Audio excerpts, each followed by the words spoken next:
Managing your life as an entrepreneur can be tricky. I think everyone knows that being an entrepreneur comes with lots of highs and lots of lows.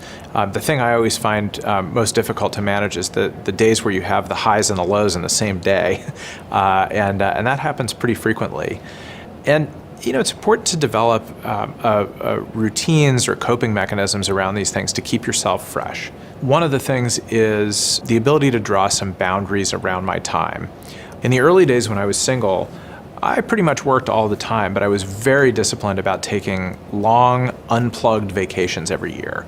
At least 1 2-week vacation and probably a couple of week-long vacations where no one would hear from me and I would just disappear. Now with the family, we do take some trips, although vacations are a little bit different and I don't mind necessarily doing a little bit of work on them sometimes.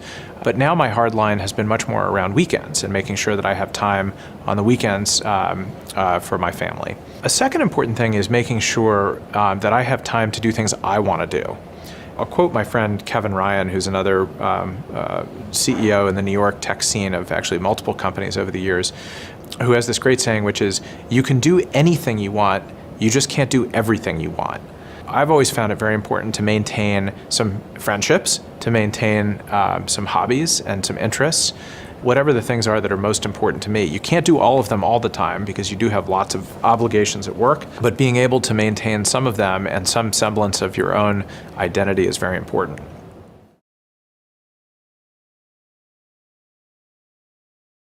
I think one of the most valuable things that I've learned how to do over the years is work really well with an executive assistant. Now, it can be very tempting, especially in the early days of a company, to say that you don't need an assistant or you don't want an assistant. Either because you want to send a message to the organization that, hey, there's nothing beneath you, or because you think the things that I'm going to have an assistant do are not particularly important or there aren't that many of them. And I would urge you to resist those temptations. Even if you think nothing is beneath you, it doesn't mean that you don't need help. And if you think about it, your scarcest resource is your time. I realized several years ago when my assistant Andrea went on maternity leave, just how valuable a person she was in my life. And I estimated in the 4 months that she was out that I spent 3 to 4 hours a day doing work that I was otherwise handing off to her.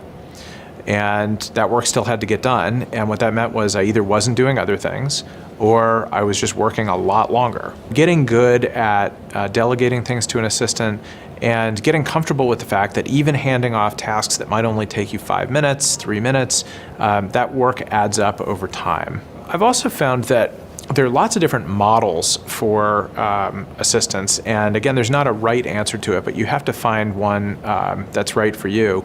For a long time in my career, the model was hire someone right out of college who didn't really want to be an assistant but wanted to get a foot in the door, and you'd work with them and train them up over the course of 12 to 18 months and graduate them into another job in the company. They would be responsible for hiring and replacing themselves and training a replacement. About 10 years ago, I hired an assistant who was not quite that model. She said, no, I think this is a really interesting job. I'd love to watch you and help you in any way I can run the company, and I'm happy to do that for a long time.